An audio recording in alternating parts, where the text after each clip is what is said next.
চায়নার বহু বছর পুরনো ছোট্ট একটি দোকান, যে দোকানটি ছিল কিম নামক একজন দক্ষ রাঁধুনি। কিম মূলত ক্রিস্টাল কেক নামক অনেক স্পেশাল একটি রেসিপি তৈরি করতে পারত, যেটা স্বাদ যেন পৃথিবীর যে কোনো খাবারের স্বাদকেও হার মানিয়ে দেয়। এজন্য কিমের এই বিশেষ কেক সমস্ত জায়গাতেই অনেক বেশি জনপ্রিয় ছিল। তবে কেক তৈরির পেছনে ছিল খুবই সিক্রেট একটি রেসিপি, যেটা কিম ছাড়া পৃথিবীর কেউ জানত না। তবে এই পৃথিবীতে কিমের আপন বলতে ছিল শুধুমাত্র তার একটি ছেলে, আর কিম নিজেদের জীবনযাপনের জন্য তার ছেলেকে নিয়ে তাদের ছোট্ট দোকানটি পরিচালনা করত। কিন্তু তারপরও কিম কখনোই নিজের ছেলের সাথেও তার কেকের রেসিপি শেয়ার করত না। তাই আস্তে আস্তে তাদের বাবা ছেলের সম্পর্কের মধ্যেও ফাটল তৈরি হয়ে যায়। এমনকি এক পর্যায়ে কিমের ছেলে রাগ করে তাকে ফেলেই চলে যায় শহরে।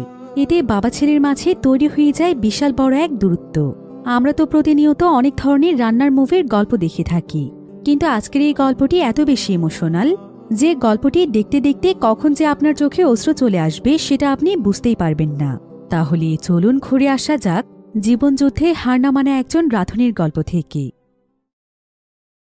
তো গল্পটি শুরু হয় চায়নার একটি ছোট্ট গ্রামে, যেখানে আমরা জিয়ানসান নামক একজন ব্যক্তিকে দেখতে পাই। তার বাবার একটি কেকের দোকান রয়েছে, আর জিয়ান সবসময় তার বাবাকে বিভিন্ন কাজে সাহায্য করে থাকে। এরপর দেখা যায় জিয়ান কিছু চাল ধুয়ে সেগুলোকে এখানে গুঁড়ো করছিল। এরপর তার বাবা সেই গুঁড়োগুলো দিয়ে আটা তৈরি করে ফেলে। এই সুযোগে জিয়ান একটি মশলা রান্না করে ফেলে। এবার বাবা ছেলে দুজন মিলে আটা মাখতে থাকে। এরপর সেগুলোকে ছোট ছোট কেকের আকারে কেটে চুলোয় বসিয়ে দেয় জিয়ান। তবে এমন সময় জিয়ানের বাবা জিয়ানকে সেখান থেকে বেরিয়ে যেতে বলে, কারণ কেকের বাকি কাজটি সে নিজেই করতে চায়। আসলে জিয়ানের বাবা তারই কেকের রেসিপি কখনোই কাউকে শেয়ার করতে চায় না। তো এজন্য সে জিয়ানকে বাহিরে বের করে দিয়ে সেখানকার দরজা বন্ধ করে দেয়। এদিকে জিয়ান বাহিরে গিয়ে স্মোক করতে করতে তার বন্ধুর সাথে কথা বলতে থাকে। সে এখানে তার বন্ধুকে বলে, আমার বাবা কেমন যেন অদ্ভুত একজন মানুষ, আর অনেক অদ্ভুত তার নিয়ম কানুন। আমি তো তারই সন্তান, কিন্তু তারপরও সে তার রেসিপি আমাকে পর্যন্ত শেয়ার করতে চায় না। এদিকে রান্নাঘরের ভেতরে জিয়ানের বাবার রান্না শেষ হয়ে যায়, এজন্য সে দরজা খুলে দেয়। জিয়ান তখন দ্রুত তার সিগারেট লুকিয়ে ভেতরে চলে যায়, আর ভেতরে গিয়ে সে কেকের বাকি কাজ শেষ করে সেটাকে বেসমেন্টে রেখে দেয়। এবার পরের দিন সকাল 8টার সময় দেখা যায় তাদের দোকানের সামনে অনেক কাস্টমার ভিড় জমিয়ে ফেলেছে, আর তারা এখানে কেক কেনার জন্য চেঁচামেচি শুরু করে দিয়েছে। আসলে তাদের দোকান প্রতিদিন সকাল 8টার সময় খোলা হয়, তবে দোকান খোলার আগেই এখানে কাস্টমার এসে দাঁড়িয়ে থাকে, কারণ তাদের দোকানের কেক ছিল খুবই টেস্টি। যারাই একবার এখান থেকে কেক কিনে খায় তারা এই কেকের স্বাদ কোনোদিনও ভুলতে পারে না। তাই তারা বারবার এই দোকানে কেক খাওয়ার জন্য ফিরে আসছে। এই জন্য দিনের পর দিন তাদের এই দোকানে জনপ্রিয়তা বেড়েই চলেছে। আর তারা মূলত তাদের দোকানে যে কেকটি বিক্রি করছে সেই কেকটির নাম হচ্ছে ক্রিস্টাল কেক। এটি মূলত একটি ঐতিহ্যবাহী খাবার, যা কিনা শুধুমাত্র জিয়ানের বাবাই তৈরি করতে পারে। এদিকে প্রতিদিন সময় মতো দোকান খুললেও আজকে জিয়ানের দোকান খুলতে দেরি হয়ে গিয়েছে, তাই সে দ্রুত এসে দোকানের শাটার খুলে দেয়। আর সে সমস্ত কাস্টমারদেরকে লাইনে দাঁড়াতে বললে সবাই সারিবদ্ধ হয়ে দাঁড়িয়ে যায়। এরপর জিয়ান এখানে গুণে দেখতে পায় যে এখানে কেকের তুলনায় মানুষের সংখ্যা অনেক বেশি, কারণ তার বাবা খুব বেশি কেক বানাতো না, প্রতিদিন সে 2 ট্রে কেক বানাতো। এজন্য জিয়ান পেছনে থাকা মানুষদেরকে বলে, তোমরা কেক নিতে চাইলে কাল সকালে দ্রুত চলে আসবে। কিন্তু এসব শুনে সেই সমস্ত কাস্টমারদের মন খারাপ হয়ে যায়। এবার জিয়ানের বাবা সেখানে কেক নিয়ে আসে, আর ক্রেতারা এখানে জিয়ানের বাবার এই কেকের অনেক সুনাম করছিল। তবে জিয়ানের বাবার একটি নিয়ম ছিল, সে শুধুমাত্র একজনের কাছে একটি কেকই বিক্রি করত, যাতে করে বেশি সংখ্যক মানুষ কেক নিতে পারে। তো এখানে একজন কাস্টমার 2টো কেক নিতে চায়। সে এখানে বারবার জিয়ানের বাবার কাছে অনুরোধ করতে থাকে, কিন্তু জিয়ানের বাবা তাকে সঙ্গে সঙ্গে নিষেধ করে দেয়। তবে সেই ক্রেতা তাকে দ্বিগুণ টাকা দিতেও রাজি হয়, কিন্তু জিয়ান তখন তাকে বলে, এটা আসলে আমাদের দোকানের নিয়ম, এই নিয়ম আমরা কখনোই ভাঙব না, আর টাকার কাছে আমার বাবার আদর্শ কখনোই বিক্রি হবে না। এসব শুনে সেই কাস্টমার তখন একটি কেক নিয়ে চলে যায়।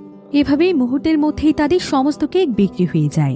এমন সময় সেখানে 2জন ছেলে চলে আসে, আর তারা এখানে কেক না পাওয়া লোকদেরকে বলে, সামনেই হুবহু একই কেকের দোকান খোলা হয়েছে, যেটা কিনা আজকেই প্রথম খোলা হয়েছে, সেখানেও আপনারা ঠিক একই স্বাদের কেক পেতে পারেন।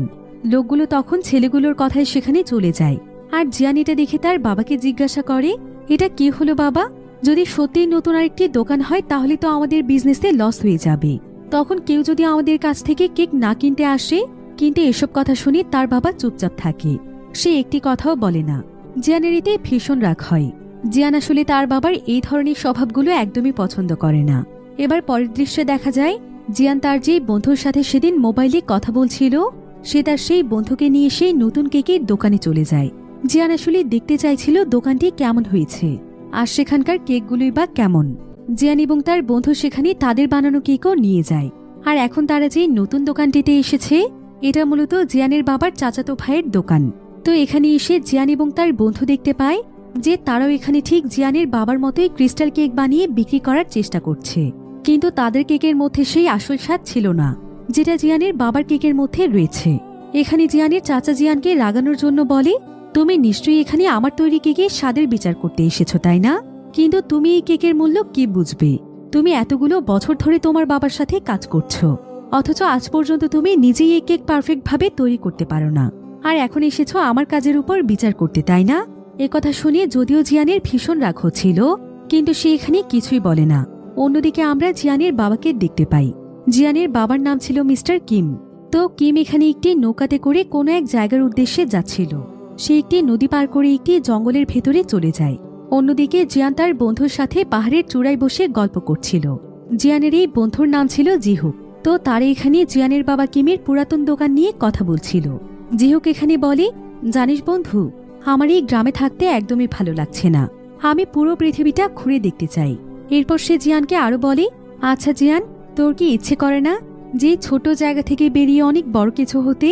আমার কাছে একটি আইডিয়া আছে, চল আমরা মুভিতে কাজ করি।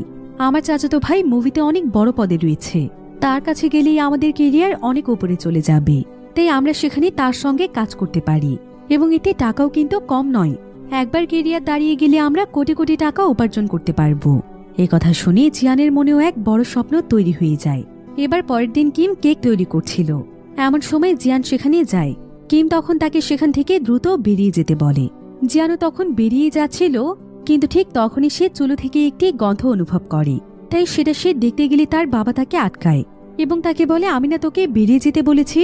কিন্তু জিয়ানিতে কিছুটা রেগে যায় আর সে তার বাবাকে বলে, আচ্ছা বাবা, আমি তো ছোটবেলা থেকেই তোমার সঙ্গেই কাজ করি, কিন্তু আমি আজ পর্যন্ত তোমার মতো কেক বানানো শিখতে পারলাম না। তুমি কখনোই আমাকে এটা শেখাওনি। তুমি কি জানো, আমি সব সময় অপেক্ষায় থাকি যে তুমি কবে নিজে থেকে আমাকে এই রেসিপি শেখাবে। কিন্তু কিম এতে রেগে গিয়ে তাকে ধাক্কা দিয়ে দূরে সরিয়ে দেয় এবং তাকে রান্নাঘর থেকে বের করে দিয়ে দরজা বন্ধ করে দেয়। জিয়ানিতে রেগে গিয়ে তার বাবাকে অনেক কথা শোনায়, এমনকি সে রান্নাঘরের দরজায় লাথি মেরে সেখান থেকে চলে যায়। এরপর সেদিন রাতের বেলা জিয়ান তার বন্ধু জিহুকের সাথে বসে ড্রিঙ্ক করছিল, আর সে জিহুককে তার মনের সব কষ্টের কথা বলছিল। জিয়ান এখানে জিহুককে বলে, জানিস জিহুক, আমার কাছে মনে হয় না যে আমার বাবা আমাকে ভালোবাসে। আচ্ছা তুই তো সবই জানিস যে আমার বাবা একটি রেসিপির জন্য আমার সাথে কেমন ব্যবহার করে। তোর কাছে কি মনে হয় যে একজন সত্যিকারের বাবা তার সন্তানের সাথে এমন করতে পারে? এমনকি আমার বাবা সবসময় আমার সাথে খারাপ ব্যবহার করে, অথচ ছোটবেলা থেকে আমি তাকে তার কাজে কতটা সাহায্য করি। যেখানে অন্যান্য ছেলেরা এই বয়সে আনন্দ ফুর্তি করে সময় কাটায়, সেখানে আমি সবসময় আমার বাবার পেছনেই পড়ে আছি। তারপরও যেন আমি আমার বাবার মন জয় করতে পারছি না। এসব কথা বলে জিহুক তখন তাকে সান্ত্বনা দেয়, আর এখানে সে তাকে আবারও গ্রাম ছেড়ে শহরে গিয়ে মুভিতে কাজ করার কথা বলে। এতে জিয়ান অনেক খুশি হয়ে যায়। এরপর তারা দুজন মিলে সেখানে একসঙ্গে গান গাইতে থাকে। তবে এমন সময় সেখানে জিয়াও নামের একটি মেয়ে চলে আসে। এদিকে জিয়াওয়ের সাথে অন্য আরেকটি ছেলে কথা বলছিল। জিয়ান তখন জিহুকে গিয়ে ছেলেটিকে সরিয়ে দিতে বলে, কারণ জিয়ানের কাছে জিয়াওকে বেশ ভালো লেগেছিল। জিহুক তখন সেখানে গিয়ে কৌশলে সেই ছেলেটিকে সেখান থেকে সরিয়ে দেয়। তবে সঙ্গে সঙ্গে জিয়াও সেখান থেকে চলে যায়। এদিকে বাড়ি ফেরার পথে জিয়াও জিয়ানকে দেখতে পায়। জিয়ান একটি গাছের নিচে দাঁড়িয়ে স্মোক করছিল। এমন সময় জিয়াও তার কাছ থেকে জানতে চায় যে সে এখানে স্মোক কেন করছে আর সে এখানে কেন দাঁড়িয়ে আছে। জিয়ান তখন তাকে বলে যে সে যে টি ফার্মে কাজ করছে সে সেই ফার্মে যাওয়ার জন্যই এসেছে, কারণ সে সেই ফার্ম থেকে কিছু কাঠ নিতে চায়। তবে এটা মূলত ছিল জিয়াওর সঙ্গে কথা বলার বাহানা। তো জিয়াও তখন তাকে বলে, আমাকে বোকা বানাচ্ছেন কেন? আর আপনি কেক বানান তাই না? জিয়ান বলে, হ্যাঁ, আমি ক্রিস্টাল কেক বানাই। জিয়াও তখন অবাক হয়ে বলে, আপনি ক্রিস্টাল কেক বানাতে পারেন? জিয়ান বলে, হ্যাঁ, তুমি চাইলে তোমাকে আমি সেটা বানিয়ে খাওয়াতে পারবো। তবে তুমি আমাকে এমন আপনি আপনি করে বলছো কেন? বয়সে হয়তো তুমি আর আমি সমান সমানই হব। এসব বলতে বলতে তাদের দুজনের মধ্যে বেশ ভালো একটি বন্ধুত্ব হয়ে যায়। জিয়াও তখন জিয়ানের সঙ্গে ক্রিস্টাল কেকের ব্যাপারে কথা বলতে বলতে একসঙ্গে হাঁটতে থাকে। এবার পরের দিন সকালবেলা দেখা যায় জিয়ানের বাবা কিম যখন মুখ ধুচ্ছিল তখন তার প্রচণ্ড কাশি হচ্ছিল। অর্থাৎ এখানে বোঝা যাচ্ছিল কিম কিছুটা অসুস্থ। তবে এমন সময় জিয়ান এসে কিমকে সামলে নেয়। এরপর কিম তার ছেলে জিয়ানকে তার চাচার মেয়েকে দেখতে যেতে বলে। কারণ কিম চাইছিল তার ছেলে বিয়ে করে সেটেল হয়ে যাক। কিন্তু জিয়ান তার বাবাকে বলে তার এসবের সময় নেই। কিম তখন তাকে বলে, আমি তোর কোনো কথা শুনতে চাই না, তোকে আমি যেটা বলেছি সেটা কর। জিয়ান আবার তার বাবার কথা সহজে ফেলতে পারে না, তাই সে তার বাবার কথা রাখতে বিকেলবেলা তার চাচার বাসায় চলে যায়। আর এখানে আমরা জানতে পারি যে জিয়া মূলত তার চাচাতো বোন। তো সেখানে গিয়ে জিয়ান সেখানে একটি বক্সিং ব্যাগ পেয়ে যায়, আর সে সেখানে সেটা দিয়ে বক্সিং করতে থাকে। এরপর আমরা জানতে পারি যে জিয়া মূলত ট্রেনের চাকরি করতে চায়, কিন্তু তার ভয় ছিল যে সে সেখানে চান্স নাও পেতে পারে, কারণ ট্রেনের চাকরি ছিল একটি গভর্নমেন্ট জব, যেটা গ্রামের একজন সাধারণ মেয়ের কাছে পাওয়া খুবই কষ্টসাধ্য ব্যাপার। এসব কথা জানতে পেরে জিয়ান তখন তাকে সান্ত্বনা দেয় এবং তাকে দুষ্টুমি করে বলে, তোমাকে কোনো চিন্তা করতে হবে না, যদি অনেক চেষ্টা করার পরও তুমি চাকরি না পাও তাহলে তুমি আমার সাথে আমাদের দোকানেই থেকে যেও। এই বলেই জিয়ান জিওয়ের হাত ধরে ফেলে, আর তারা এখানে একে অপরের কাছাকাছি চলে আসে। কিন্তু ঠিক তখনই সেখানে কিম এসে হাজির হয়, আর কিম এখানে তার ছেলের এমন কাণ্ড দেখে লজ্জা পেয়ে যায় এবং সে দ্রুত সেখান থেকে চলে যায়। এবার রাতের বেলা খাবার টেবিলে কিম তাকে বলে, শেষ পর্যন্ত তাহলে তোর একটা গার্লফ্রেন্ড জুটেছে, তুই যদি তাকে নিয়ে সিরিয়াস হোস তাহলে দ্রুত তার পরিবারকেও এটা তুই জানিয়ে দে আর দ্রুত বিয়েটা সেরে ফেল। কিন্তু জিয়ান তখন বলে, তুমি এসব কি বলছো বাবা, আমার বয়স মাত্র 23 বছর, এই বয়সে কে বিয়ে করে? এখন পর্যন্ত আমি আমার কেরিয়ার নিয়ে কিছু করতে পারিনি।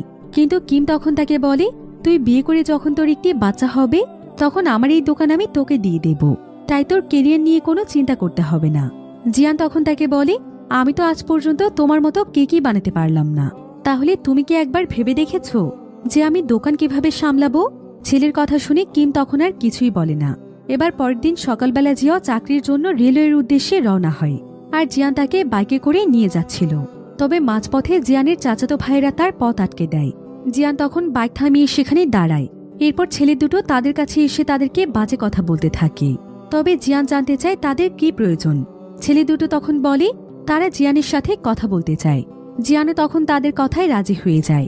এরপর তারা জিয়ানকে একটি ফ্যাক্টরিতে নিয়ে যায়, সেখানে জিয়ানের বাবার চাচাতো ভাইও ছিল, আর এই ফ্যাক্টরিটি মূলত তারই ছিল। এই ফ্যাক্টরিতেই ক্রিস্টাল কেক বানানো হয়। জিয়ান তখন এখানে জানতে চায় যে তাকে কেন নিয়ে আসা হয়েছে। জিয়ানের সেই চাচা তখন তাকে বলে, শোনো, তুমি আমার ভাইয়ের ছেলে, তাই আমি তোমাকে সাহায্য করতে চাই। কিন্তু জিয়ান তখন বলে, আমি তো আপনার আপন ভাইয়ের ছেলে না, তাহলে আপনি কেন আমাকে সাহায্য করতে চান? জিয়ানের চাচা তখন তাকে বলে, আপন ভাইয়ের ছেলে না হলেও আমরা একই বংশের, আমাদের শরীরে একই রক্ত বইছে, আর আমরা একই বংশের হওয়া সত্ত্বেও তোমার বাবার কেকের মতো আমার কেক হয় না। এটা আমাদের বংশের জন্য কতটা লজ্জার এটা ভাবতে পারছো? তোমার বাবার কাছে গোপন একটি রেসিপি আছে যেটার জন্য তার কেক এতটা সুন্দর হয়, আর আমি অনেকবার তাকে অনুরোধ করেছি, কিন্তু সে কোনোভাবেই আমার সাথে তার রেসিপি শেয়ার করে না। এসব বলে সে জিয়ানকে অনেকগুলো টাকা দেয় এবং এই টাকার পরিবর্তে সে তার বাবার সিক্রেট রেসিপি তাকে এনে দিতে বলে।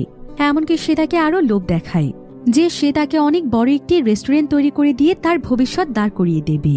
তবে এসব শুনে জিয়ান এখানে কোনো কথাই বলে না। এরপর দেখা যায় জিয়ান তার বাবার সঙ্গে মার্কেটে গিয়েছে। তো জিয়ানের বাবার একটি পছন্দের নির্দিষ্ট দোকান আছে, সে তার কেক বানানোর জন্য সমস্ত জিনিসপত্র সেই দোকানটি থেকেই কিনে নেয়। এরপর কেক রান্না হওয়ার সময় জিয়ানের বাবা তাকে বেরিয়ে যেতে বলার আগেই সে আজকে নিজে থেকেই সেখান থেকে বেরিয়ে যায়। তবে এটা দেখে তার বাবা একটু অবাকি হয়ে যায়। এরপর রান্না শুরু করলে জিয়ান আজকে লুকিয়ে লুকিয়ে তার বাবার রান্না দেখার চেষ্টা করছিল, কিন্তু সে এখানে তেমন কিছুই দেখতে পাচ্ছিল না। কিছুক্ষণ পর সে অল্প কিছু দেখতে পেলেও রেসিপিটি সে ভালোভাবে বুঝতেই পারছিল না। এবার রান্না শেষ হলে জিয়ানের বাবা কিম দরজা খুলে দিলে জিয়ান ভেতরে ঢোকে। এরপর জিয়ান নিজের হাতে কেক বানিয়ে নিয়ে যায় জিয়াকে খাওয়ানোর জন্য।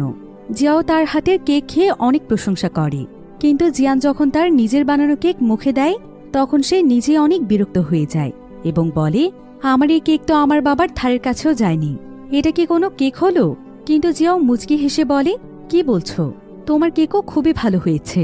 তোমার বাবা তো অনেক দক্ষ একজন রাঁধুনি, তাই সময়ের সাথে সাথে তুমিও দক্ষ হতে পারবে। জিয়ান তখন জিয়াওকে বলে, কিন্তু তুমি একবার ভেবে দেখো তো, আমি ছোটবেলা থেকেই আমার বাবার সাথে কাজ করছি, কিন্তু আমার বাবা আজ পর্যন্ত আমাকে একটি রেসিপি শেখাচ্ছে না, তাহলে কেমন বাবা সে? জিয়াও তখন জিয়ানকে বলে, তাও তো তোমার একজন বাবা আছে, আমার বাবা মা তো ছোটবেলাতেই মারা গিয়েছে। আমি 6 বছর বয়স থেকে এই টি ফার্মে কাজ করছি। এবার জিয়ান এখানে জিয়াওয়ের হাতে কাটা দাগ দেখতে পায়। জিয়াও দেখতে পায় জিয়ানের হাত পুড়ে গিয়েছে। এতে জিয়াওয়ের অনেক খারাপ লাগে। তবে ঠিক এমন সময় তারা সেখানে একটি শব্দ শুনতে পায়। জিয়ান উপরে গিয়ে দেখতে পায় যে তার বাবা রেডি হয়ে বাইরে বেরিয়ে যাচ্ছে। জিয়ান তখন জিয়াওকে সেখানে অপেক্ষা করতে বলে এবং নিজে তার বাবা কিমের পিছু করতে থাকে। সে মূলত জানতে চাইছিল যে তার বাবা কোথায় যাচ্ছে। তো কিম এখানে আবারও নৌকোতে করে জঙ্গলের দিকে চলে যায়। এদিকে জিয়ান স্মোক করতে করতে নদীর পাড়ে দাঁড়িয়ে এটা দেখতে থাকে। এরপর বাকি পথটা আর সে তার বাবার পিছু করে না, বরং সে সোজা চলে আসে রান্নাঘরে এবং সেখানে এসে সে তার বাবার মতোই কেক বানাতে থাকে। আর এখানে বসে বসে সে ভাবতে থাকে যে কেক বানানোর সমস্ত জিনিসপত্রই তো এখানেই রয়েছে, কিন্তু তাও তার কেক কেন পারফেক্ট হয় না। এবার পরের দৃশ্যে দেখা যায় জিয়ান এবং কিম একটি সেলুনে চুল কাটতে গিয়েছে। সেখানে জিয়ান বিরক্ত হয়ে তার বাবাকে বলে, তুমি আর কতদিন আমার কাছ থেকে এই রেসিপি লুকিয়ে রাখবে বাবা? সবাই বলে তোমার সিক্রেট রেসিপি রয়েছে, কিন্তু সেটা আজ পর্যন্ত তুমি আমাকে শেখালে না। তুমি কি কখনো এটা বুঝতে পারো বাবা যে তোমার এই বিষয়টি আমাকে কতটা কষ্ট দেয়? কিম তখন জিয়ানকে বলে, আমার পক্ষে যতটুকু সম্ভব ছিল আমি তোমাকে শিখিয়েছি, এর বেশি আমি তোমাকে কিছুই বলতে পারবো না। জিয়ান তখন আবারও বলে, আমি সবকিছুই বুঝতে পেরেছি বাবা, তুমি কখনোই চাও না তোমার সিক্রেট রেসিপি আমাকে শেখাতে, কারণ যদি আমি তোমার চাইতেও ভালো রাঁধুনি হয়ে যাই, তুমি তোমার সন্তানকে নিয়েও হিংসে করছো বাবা। এসব বলে জিয়ান রাগ করে সেখান থেকে চলে যায়। আর কিম বসে বসে তার দিকে তাকিয়ে থাকে। এদিকে জিয়ান স্কুটিতে করে জিয়াওয়ের সঙ্গে দেখা করতে যায়। সেখানে গিয়ে সে দেখতে পায় জিয়াও সেদিন রাতে যে ছেলেটির সাথে কথা বলছিল সে আজকেও সেই ছেলেটির সঙ্গে বসে গল্প করছে। এটা দেখে জিয়ানের ভীষণ রাগ হয়। এজন্য জিয়ান প্রচণ্ড রেগে গিয়ে সেই ছেলেটির দিকে এগিয়ে যায় আর ছেলেটিকে মাটিতে ফেলে মারতে মারতে বলতে থাকে, তোর সাহস কি করে হলো জিয়াওকে স্পর্শ করার? ছেলেটি তখন বলে, তুমি কে? আমার আর জিয়াওয়ের মাঝখানে তুমি কেন এসেছ? ওকে স্পর্শ করার অনুমতি জিয়াওই আমাকে দিয়েছে। জিয়ান তখন জিয়াওয়ের দিকে তাকায়, তবে জিয়াও এখানে প্রচণ্ড কাঁদছিল। এদিকে ছেলেটি জিয়ানকে সরিয়ে দিয়ে চা বাগানের ভেতরে চলে যায়। এরপর সে জিয়ানকে আজে বাজে কথা বলতে থাকে। সে জিয়ানকে বলে, তুই জিয়াওয়ের পিছু কেন করছিস? আর তুই কি ভেবেছিস জিয়াও তোর মতো ছেলেকে ভালোবাসবে? তোর তো কোনো যোগ্যতাই নেই। এমনকি তোর বাবা যে কেক বানাতে পারে সেটাও তো তুই আজ পর্যন্ত বানাতে পারিস না। তাহলে কোন সাহসে তুই জিয়াওয়ের পিছু করছিস? জিয়াও শুধুমাত্র আমার। এসব শুনে জিয়ান অনেক রেগে যায় এবং সে তার স্কুটি নিয়ে তার চাচার দোকানে চলে যায়। আর সেদিন তার চাচা তাকে তার বাবার সিক্রেট রেসিপি জানার জন্য যে টাকা দিয়েছিল, জিয়ান সেখানে গিয়ে সেই টাকাগুলো ছুড়ে দিয়ে বলে, ক্রিস্টাল কেকের কোনো সিক্রেট রেসিপি নেই, আমি আপনাকে কোনো রেসিপি এনে দিতে পারবো না। আর সে প্রচণ্ড রাগান্বিত অবস্থায় সেখান থেকে চলে যায়। এবার রাতের বেলা জিয়ান বাড়িতে ফিরে আসে। তার বাবা কিম তাকে খাওয়ার জন্য ডাকছিল। যদিও জিয়ান তার বাবার উপর অনেক রেগেছিল, কিন্তু সে তার বাবার কথা কখনোই অমান্য করত না। তাই সে তার বাবার সঙ্গে খেতে বসে। এরপর খাওয়ার মাঝখানে জিয়ান কিমকে বলে, আমি তোমাকে একটি কথা বলতে চাই বাবা, আমি আর এখানে থাকবো না। একথা শুনে কিম তখন জিয়ানের কাছে একটি সিগারেট চায়। জিয়ান এতে বেশ অবাক হয়, তবে সেটাকে একটি সিগারেট দেয়। কিম তখন জিয়ানের সামনে সিগারেট খেতে শুরু করে। জিয়ান তখন কিমকে জিজ্ঞাসা করে, আচ্ছা বাবা তুমি কেন কিছু বলছো না?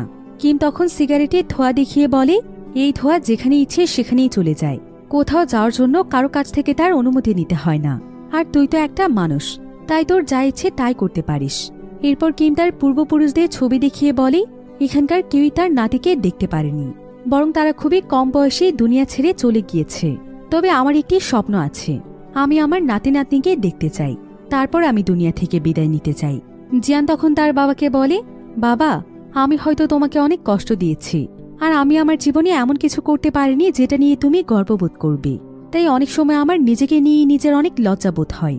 কিম তখন জিয়ানকে বলে, তোর মা মারা যাওয়ার আগে আমাকে একটি ওয়াদা করিয়ে নিয়েছিল যেন আমি তোকে আমার পথে না হাঁটাই, আমি যেটা করছি সেটা যেন তোকে দিয়ে না করাই। তাই আমি কখনোই চাই না যে এই কেকের পারফেক্ট রেসিপি তুই শিখে যা।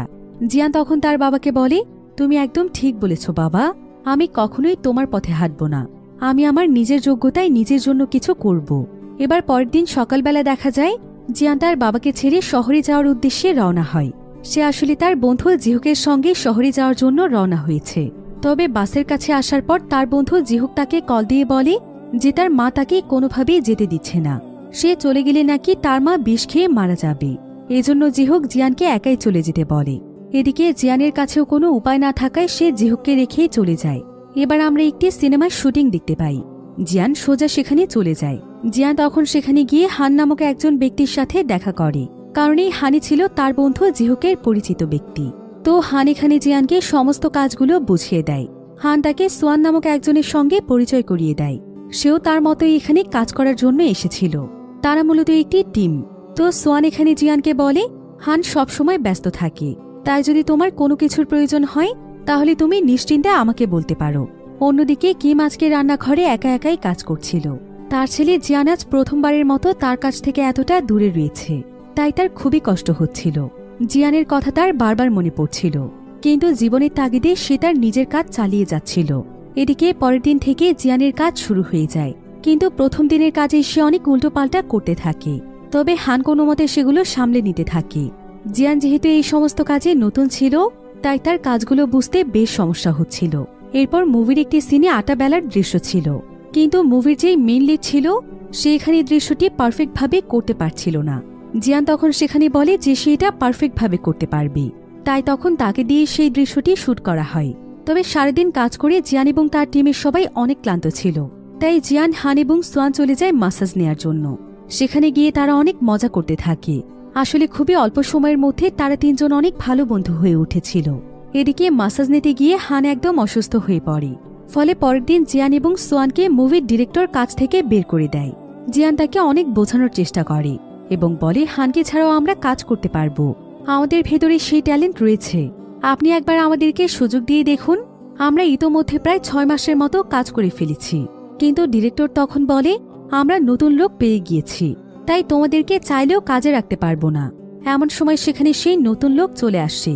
সোয়ানের কাছে আর কোনো উপায় না থাকায় সোয়ান তখন জিয়ানকে সেখান থেকে চলে যেতে বলে।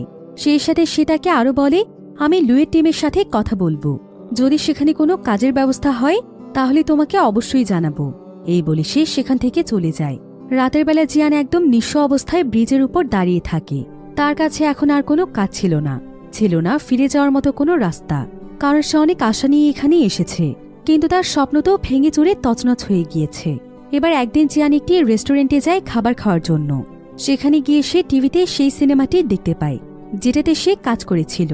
তার শুট করা দৃশ্যটাও দেখতে পায় সে। এমনকি অদ্ভুতভাবে জিয়ান সেখানে জিয়াওকেও দেখতে পায়, কারণ জিয়াও মূলত সেই রেস্টুরেন্টেই কাজ করে থাকে। জিয়াও তখন তাকে দেখতে পেয়ে তার কাছে জিজ্ঞাসা করে আচ্ছা, এইমাত্র টিভিতে যেই হাতটি দেখানো হয়েছে সেটা তোমার হাত তাই না? তুমি না বললেও আমি কিন্তু ঠিকই চিনে ফেলেছি। জিয়ান তখন বলে হ্যাঁ। এবার রেস্টুরেন্টের মালিক জিয়াওকে ডাক দেয়। জিয়াও জিয়ানকে অপেক্ষা করতে বলে সে তার কাজে ফিরে যায়। এরপর কাজ শেষে জিয়াও জিয়ানের কাছে আসে। জিয়ান তখন তার কাছে জানতে চায় যে সে টি ফার্মের কাজ ছেড়ে চলে এসেছে কেন। জিয়াও তখন তার কাছে ক্ষমা চায় এবং সে সেখানে প্রচণ্ড কাঁদতে থাকে। জিয়াও এখানে জিয়ানকে জানায় যে সেই ফ্যাক্টরির সেই ছেলেটি তাকে অনেক বিরক্ত করত, তাছাড়া সেখানে কাজ করতেও বেশ কষ্ট হতো, এজন্যই সে মূলত কাজটি ছেড়ে দিয়েছে। জিয়ান দেখতে পায় জিয়াওয়ের হাতের অবস্থা খুবই খারাপ, তার হাতে অনেক ক্ষতর দাগ ছিল। জিয়ানের এতে অনেক খারাপ লাগে। জিয়ান তখন জিয়াওয়ের হাত ধরে চুমু খায় এবং তার চোখ দিয়েও অশ্রু গড়িয়ে পড়ে, কারণ সেই দাগগুলো দেখে উপলব্ধি করতে পারছিল যে জিয়াও আসলে কতটা কষ্ট করে টি ফার্মে কাজ করত। এরপর দেখা যায় কিমের সঙ্গে তার চাচাতো ভাই দেখা করতে আসে। কিমের ভাই তখন তাকে একটি অফার দেয়। সে কিমকে বলে যে কিম তো এখন একা একাই কাজ করছে, তবে সে একা কেন কাজ করছে, সে চাইলে তার ফ্যাক্টরিতে এসে তার সঙ্গে কাজ করতে পারে। কিন্তু কিম এই কথায় একদমই রাজি হয় না, বরং সে তার সঙ্গে আর কোনো কথা না বাড়িয়ে সেখান থেকে চলে যায়। তো এভাবেই চলতে থাকে জিয়ান এবং জিয়ানের বাবা কিমের জীবন। এরপর দেখতে দেখতে প্রায় 1 বছর সময় পার হয়ে যায়। এখানে আমরা জিয়ানকে দেখতে পাই। জিয়ান এবং জিয়াও বিয়ে করে নিয়েছে, আর জিয়াও এখন প্রেগনেন্ট। এই খবরটি জিয়ান তার বাবা কিমকে ফোন করে জানায়। কিম এতে প্রচণ্ড খুশি হয়ে যায়। সে খুশিতে তার পূর্বপুরুষদের ছবির সামনে গিয়ে কান্না করতে থাকে।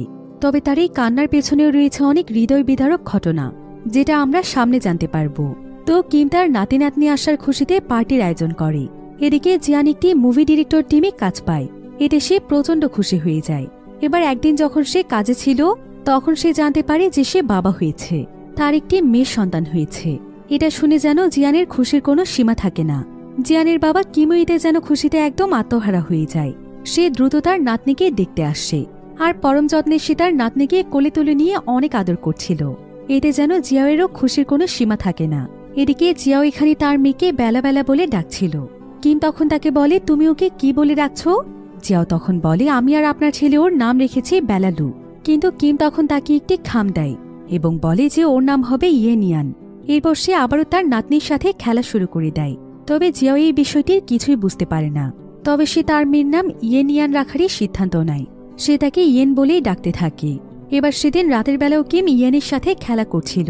তখন জিয়ান মাতাল অবস্থায় কাজ থেকে ফেরত চলে আসে, আর সে তার বাবাকে দেখে কিছুটা চমকে গিয়ে বলে, বাবা তুমি কখন এসেছ? তুমি কেন আমাকে বলনি যে তুমি আসছো? আমি নিজেই তো তোমাকে এগিয়ে নিয়ে আসতাম। এরপর জিয়ান জিয়াওকে দামি একটি ওয়াইন বের করে নিয়ে আসতে বলে, কিন্তু কিম তখন জিয়ানকে বলে, তুমি এখন বাবা হয়েছ, তোমার এখন এসব থেকে দূরে থাকা উচিত। জিয়ান তখন তার বাবাকে বলে, আজকে অনেক বড় একটি মুভির কাজ শেষ হয়েছে, এটা উদযাপন করার জন্যই কলিগরা আমাকে জোর করে খাইয়ে দিয়েছে। আমি সচরাচর ড্রিঙ্ক করি না বাবা, শহরের চালচলন অনেকটাই ভিন্ন, তাই বাধ্য হয়ে অনেক কিছুই করতে হয়। এবার জিয়াও কিমের দেয়া খামটি জিয়ানকে দেখায় এবং তাকে বলে যে এটা বাবা দিয়েছে। জিয়ানের বাবা তখন তাকে বলে, সব সময় মনে রাখবে, এখন থেকে তোমাদের বাচ্চাটির নাম হচ্ছে ইয়েনিয়ান, আর খামের ভেতরে কিছু টাকা রয়েছে যেগুলো আমি তোমাদের জন্যই জমিয়েছি, কারণ শহরে থাকাটা অনেক ব্যয়বহুল। নিশ্চয়ই কোনোদিন এই টাকাগুলো তোমাদের অনেক কাজে আসবে। এবার কিছুক্ষণ পর কিম জিয়ানকে বলে, এখানে টাকা উপার্জন করাটা অনেক বেশি কঠিন, তাই তুই চাইলে আমার সাথে বাড়িতে ফিরতে পারিস। আমি তোকে আমার দোকানের সমস্ত দায়িত্ব বুঝিয়ে দিতে চাই, আর তুই চাইলে আমি তোকে এখন সবকিছুই শিখিয়ে দেব। জিয়ান তখন তাকে বলে, কেন বাবা, আগে যখন শিখতে চেয়েছি তখন তো তুমি আমাকে শেখাওনি, আর এখন আমি যা করছি তার নিজের যোগ্যতাই শিখেছি। আমি অনেক ভালো আছি বাবা। কিন্তু কিম তখন তাকে বলে, তুই আরেকটু ভালোভাবে ভেবে দেখ, তারপর সিদ্ধান্ত নিস। আমি তোকে কখনোই কোনো কিছুতে জোর করব না, কিন্তু জীবনে এমন কোনো সিদ্ধান্ত নিস না যেটার জন্য তোকে পরে আফসোস করতে হয়। এবার দেখতে দেখতে প্রায় অনেকগুলো সময় পার হয়ে যায়। এখানে দেখা যায় জিয়ানের মেয়ে ইয়েন অনেকটাই বড় হয়ে গিয়েছে, কিন্তু সে হঠাৎ করেই অনেক অসুস্থ হয়ে পড়ে। তার শরীরে প্রচণ্ড পরিমাণে জ্বর চলে আসে। জিয়াও এতে অনেক দুশ্চিন্তায় পড়ে যায়। জিয়া অনেক চেষ্টা করেও কোনোভাবেই তার জ্বর কমাতে পারছিল না। তখন সে জিয়ানকে ফোন দিলে জিয়ান তার ফোন রিসিভ করে না, তাই জিয়াও কোনো উপায় না পেয়ে সে নিজেই তার মেয়েকে নিয়ে হসপিটালে চলে যায়। এমনকি তার পায়ের কিছু অংশে ইনফেকশন হয়ে গিয়েছে, আর এই ইনফেকশন না কমলে তাকে অপারেশন করতে হতে পারে। এবার রাতের বেলায় জিয়ান তার মেয়ের এমন অবস্থা দেখে অনেক কষ্ট পায়। তাছাড়া এখন ইয়েনের জন্য যে চিকিৎসার প্রয়োজন ছিল, সেই চিকিৎসা ছিল অনেক বেশি ব্যয়বহুল, যেটার সামর্থ্য জিয়ানদের ছিল না। জিয়ান তখন বলে, আমি যেই মুভিতে কাজ করছি এটার কাজ শেষ হলে আমি অনেক টাকা পেয়ে যাব, সেই টাকা পেলে আমি আমার মেয়ের সবচাইতে ভালো চিকিৎসা করাবো। জিয়াও তখন বলে, তুমি টাকা পাবে ঠিক আছে, কিন্তু রোগ তো আর সেই সময় পর্যন্ত বসে থাকবে না, তাই আমাদেরকে যা করার দ্রুত করতে হবে। অন্যদিকে আমরা কিমকে দেখতে পাই, সে অনেক একাকিত্বের সাথে তার জীবন কাটাচ্ছিল। সে খাবার টেবিলে বসে জিয়ান এবং তার পুরো পরিবারের ছবি দেখছিল, অর্থাৎ সে সবসময় তাদের সবাইকে অনেক মিস করত। এবার পরের দিন সকালবেলা জিয়ানের বাবা প্রতিদিনের মতো দোকান খোলে, কিন্তু সবচাইতে অদ্ভুত ব্যাপার হচ্ছে আজকে তার দোকান থেকে একজন কাস্টমার শুধুমাত্র একটি কেক নয়, বরং দুটো করে কেক কিনতে পারবে, যেটা এই দোকানে প্রথমবার ঘটতে চলেছে। এদের সমস্ত কাস্টমাররা অনেক খুশি হয়ে যায়, আর তারা দ্রুত দুটো করে কেক কিনে নিয়ে চলে যায়। ফলে মুহূর্তের মধ্যে সমস্ত কেক বিক্রি হয়ে যায়। এরপর সে আরো অনেক বেশি কেক বানাতে থাকে, অর্থাৎ আগে যেখানে সে অল্প কিছু কাজ করত, এখন সে প্রায় সারাদিনই কেক বানানোর পেছনে তার সময় ব্যয় করে। এরপর পরদিন কিম তার সমস্ত কাস্টমারদেরকে বলে যে এখন থেকে তারা যত ইচ্ছে তত কেক নিতে পারবে। কাস্টমাররা এটা শুনে দোকানে যেন একদম হুমড়ি খেয়ে পড়ে যায়। এবার রাতের বেলা কিমের কাছে একটি ফোন আসে। ফোন ধরলে ওপাশ থেকে জিয়াও তাকে জানায় যে ইয়েনের অপারেশন সম্পূর্ণ হয়েছে। এরপর দেখতে দেখতে আরো অনেকদিন সময় পার হয়ে যায়। অনেকদিন পর জিয়ান কাজ থেকে তার বাড়িতে ফিরে আসে। ইয়েনিতে তার বাবাকে পেয়ে অনেক খুশি হয়ে যায়, কারণ জিয়ান এতদিন কাজের জন্য তাদের কাছ থেকে অনেক দূরে ছিল। এরপর জিয়ান তার মেয়েকে রেখে ফ্রেশ হতে চলে যায়। জিয়ান তার ব্যাগ থেকে কাপড় বের করতে থাকে। পুরাতন কাপড় বের করে আলমারি থেকে সে নতুন কাপড় ব্যাগে ভরে নেয়। এটা দেখে জিয়াও তখন তার কাছে জানতে চায়, তুমি মাত্র কাজ থেকে আসলে, তাহলে তুমি আবার ব্যাগ কেন গোছাচ্ছ? জিয়ান তখন তাকে বলে, আমি আরেকটি নতুন মুভির কাজ পেয়েছি, আমাকে সেখানে যেতে হবে, আর এক্ষুনি আমাকে বেরিয়ে যেতে হবে। কিন্তু এমন সময় ইয়েন তাকে বলে, আমাদেরকে ছেড়ে তুমি যেও না বাবা, অন্তত আমাদেরকেও একটু সময় দাও। কিন্তু জিয়ান তার মেয়েকে সান্ত্বনা দিয়ে বলে, আমি এবার বাড়িতে ফিরে তোমাকে খেলনা কিনে দেব, আর খুব শীঘ্রই ফিরে আসব। কিন্তু এমন সময় জিয়াও তাকে বলে, আমার তোমাকে কিছু বলার আছে। জিয়ান বলে, আমি ফেরত আসার পর তারপর বলো। কিন্তু জিয়াও তাকে বলে, আমাদের বাচ্চাকে স্কুলে ভর্তি করানোর সময় হয়ে গিয়েছে, তার পড়াশোনার খরচ অনেক। জিয়ান তখন তাকে বলে, আমি সমস্ত বিষয়টা দেখে নেব, বাইরে সোয়ান তার গাড়ি নিয়ে আমার জন্য অপেক্ষা করছে, আমি এবার ফিরে এসে তোমাদের দুজনকে ফ্যামিলি ট্রিপে নিয়ে যাব। কিন্তু জিয়াও বলে, এমন অনেক আশাই তুমি এর আগেও আমাদেরকে দিয়েছ, কিন্তু কোনটা তুমি পূরণ করতে পেরেছ? শোনো জিয়ান, আমি অনেক ভেবে দেখেছি, আমরা আমাদের গ্রামের জীবনেই ভালো ছিলাম, চলো আমরা গ্রামে ফিরে যাই, সেখানে আমরা অনেক ভালো থাকব। কিন্তু জিয়ান এবার অনেক রেগে যায় আর সে জিয়াওকে বলে, তোমার এত বেশি ইচ্ছে হলে তুমি চলে যাও, আমি অনেক কষ্ট করে আমার কেরিয়ার দাঁড় করিয়েছি, আর তুমি কিনা এখন আমাকে সবকিছু ছেড়ে গ্রামে ফিরতে বলছো। এমন সময় জিয়ানের কাছে একটি ফোন চলে আসে, তবে ফোনে তাকে কি বলা হয় সেটা আমরা সামনে জানতে পারবো। এবার পরের দৃশ্যে দেখা যায় জিয়ান তার পরিবার নিয়ে তাদের গ্রামের বাড়ির উদ্দেশ্যে রওনা হয়েছে। ইয়েন আজকে প্রথমবার তার দাদার বাড়িতে যাচ্ছে। জিয়ান এখানে লক্ষ্য করে তার বন্ধু জিহো গ্রামে ছোটখাটো সেলসের কাজ করছে। এটা দেখে তার খুবই খারাপ লাগছিল। এরপর জিয়ান তার পরিবারকে নিয়ে তার বাবার কেকের দোকানের কাছে গিয়ে পৌঁছয়। ইয়েন এখানে তার বাবার কাছে জানতে চায়, এটা কোন জায়গা? জিয়ান বলে, এটা আমাদের বাড়ি, আমাদের আসল বাড়ি। এরপর তারা ভেতরে গিয়ে দেখতে পায় কিম অনেক অসুস্থ হয়ে বিছানায় শুয়ে আছে। ইয়েন তার দাদাকে দেখে অনেক খুশি হয় এবং দৌড়ে তার কাছে চলে যায়। এরপর সে তার দাদাকে জিজ্ঞাসা করে, তুমি এখনো বিছানা থেকে কেন ওঠোনি? কিম বলে, আমি জানতাম না তুমি এখানে আসবে, জানলে তো আমি সেই কখনই উঠে যেতাম আর তোমাদেরকে এগিয়ে নিয়ে আসতাম। এরপর কিম তার ছেলে জিয়ানকে বলে, যাই হোক, শেষমেশ তাহলে তুমি বাড়িতে ফিরলে। জিয়ান তখন কিছুটা রেগে গিয়ে বলে, তুমি এতে কি বোঝাতে চাইছো বাবা? তুমি তোমার নিজের নিয়ম নিজে ভেঙেছ এবং এখন অসুস্থ হয়ে পড়েছ। অতিরিক্ত কাজ করতে তোমাকে কে বলেছিল? কিম তখন তাকে বলে, যতক্ষণ আমি আমার ইয়েনকে দেখতে পাবো ততক্ষণ আমি সুস্থই থাকব, আমাকে নিয়ে তোকে বেশি ভাবতে হবে না। এবার পরের দিন সকালবেলা জিয়ান এবং জিয়াও দেখতে পায় তাদের মেয়ে তার দাদার সাথে খেলা করছে। এটা দেখে তারা দুজনেই অনেক খুশি হয়ে যায়। কিম তার নাতিকে অনেক আদর যত্ন করছিল। এরপর যখন কিম তার শ্বাসনালী পানি দিয়ে পরিষ্কার করছিল তখন জিয়ান এসে তাকে একটি তোয়ালে ধরিয়ে দেয়। এবার কিম তার নাতির সাথে আটা মাখতে থাকে। তখনই দেখা যায় সে অনেক বেশি কাঁচতে শুরু করে। এমন সময় জিয়ান এসে তাকে কোনো মতে সামলায়। এরপর সে নিজেই আটা মাখাতে থাকে। এদিকে আটা মাখানো শেষ হলে জিয়ান বেরিয়ে এসে তার বাবাকে ভেতরে গিয়ে রান্না করতে বলে। জিয়ান আজকে তার বাবার সঙ্গে ভেতরে যেতে চাইছিল, কিন্তু তার বাবা প্রতিবারের মতো আজকেও তাকে থামিয়ে দেয়। জিয়ানকে বাইরে রেখে সে একাই ভেতরে ঢুকে যায়। এরপর কিম ঠিক আগের মতোই দরজা জানালা লাগিয়ে রান্না শুরু করে দেয়। জিয়ান রান্নাঘরের সামনেই দাঁড়িয়ে থাকে আর জিয়াও এই বিষয়টি লক্ষ্য করছিল। এভাবেই আরও বেশ কিছুদিন সময় পার হয়ে যায়। এবার দেখা যায় জিয়ানের বাবা কিম মারা গিয়েছে আর তাকে তার শেষ কার্যের জন্য নিয়ে যাওয়া হচ্ছে। সেখানে কিমের চাচাতো ভাই, তার ছেলেরা জিয়ান, জিয়াও, তাদের মেয়ে সহ আরও অনেকেই শেষ কার্যের জন্য যাচ্ছে। কিম যেই দোকান থেকে কেক বানানোর জন্য জিনিসপত্র কিনত সেই দোকানদারও এখানে বসে কিমের জন্য কাঁদছিল, কারণ কিম আসলে অসম্ভব রকমের ভালো মানুষ ছিল। এমন সময় একজন কাস্টমার দোকানের সামনে আসে এবং মন খারাপ করে চলে যায়। এই কাস্টমার প্রতিদিন সবার আগে এসে কেক কিনত। এবার রাতের বেলা জিয়ান তার বাবার ছবির পাশে বসে সিগারেট খাচ্ছিল। এতে বোঝা যাচ্ছিল যে জিয়ানের মন খুবই খারাপ ছিল। এবার পরের দিন সকালে জিয়ান রেজিস্ট্রি অফিসে যায়। সেখানে তার বাবার চাচাতো ভাই আর তার ছেলেরাও ছিল। জিয়ানের চাচা এখানে জিয়ানকে বলে, তোমার বাবা অনেক ভালো মানুষ ছিল, তোমার বাবা সবাইকে ক্ষমা করতে পছন্দ করত, সে নিজের নিয়ম থেকে কখনোই সরে যায়নি। যখন থেকে তুমি হলে তারপর শেষে 2 ট্রের বেশি কেক বানাতো না। আমাদের পূর্বপুরুষদের কেউই তার নাতি নাতনি দেখতে পারেনি। তোমার বাবার খুব ইচ্ছে ছিল তার নাতি নাতনি দেখার, সেই ইচ্ছে তার পূরণ হয়েছে।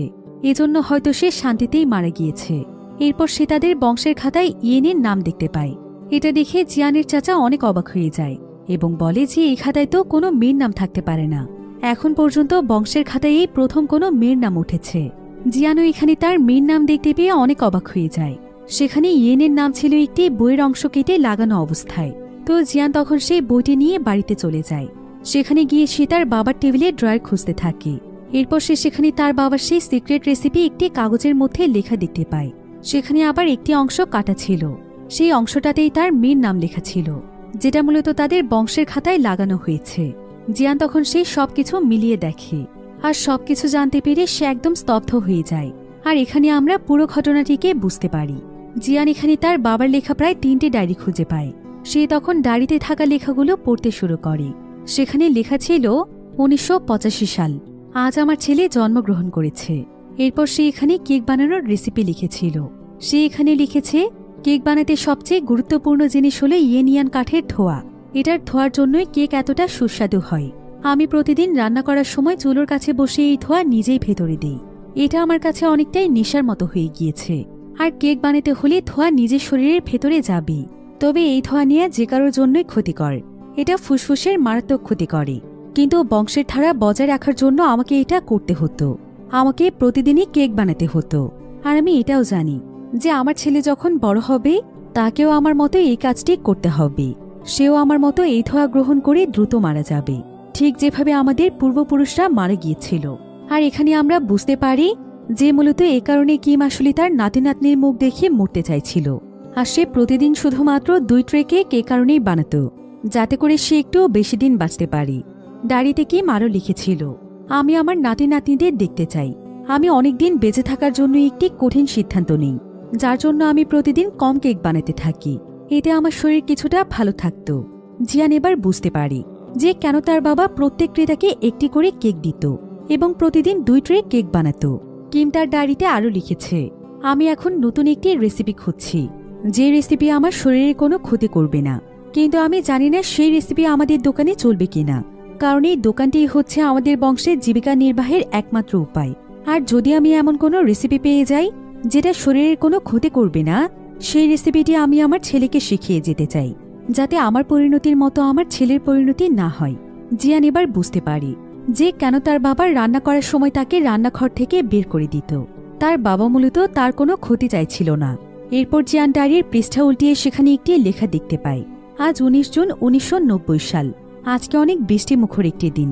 আজ জিয়ানের মা মারা গিয়েছে। আমি তার মৃত্যু কিছুতেই বিশ্বাস করতে পারছি না। সে মারা যাওয়ার আগে আমি তাকে একটি ক্রিস্টাল কেকের সিক্রেট রেসিপি বলেছিলাম। সে আমার কাছ থেকে কথা নিয়েছে যে আমি যেন তার ছেলেকে আমার পথে না হাঁটাই। এসব শুনে জিয়ানের মনে পড়ে যায় যে এসব নিয়ে সে তার বাবার সাথে কতটা খারাপ ব্যবহার করেছে। এবার আমাদেরকে একটি ফ্ল্যাশব্যাক দেখানো হয়, যেদিন সেলুনে জিয়ান তার বাবার সাথে খারাপ ব্যবহার করে চলে গিয়েছিল। আর এতে তার বাবা অনেক কষ্ট পেয়েছিল, আর সেখানে বসে সে কাঁদছিল। এসব কিছু পরে জিয়ান মনে মনে অনেক কষ্ট পেতে থাকে। এরপর সে চুলোর সামনে বসে তার বাবার মতোই কেক বানাতে থাকে, আর সে সেই ধোঁয়াও তার ভেতরে নিতে থাকে। ধোঁয়া নেওয়ার সঙ্গে সঙ্গে তার প্রচণ্ড কাশি শুরু হয়ে যায়।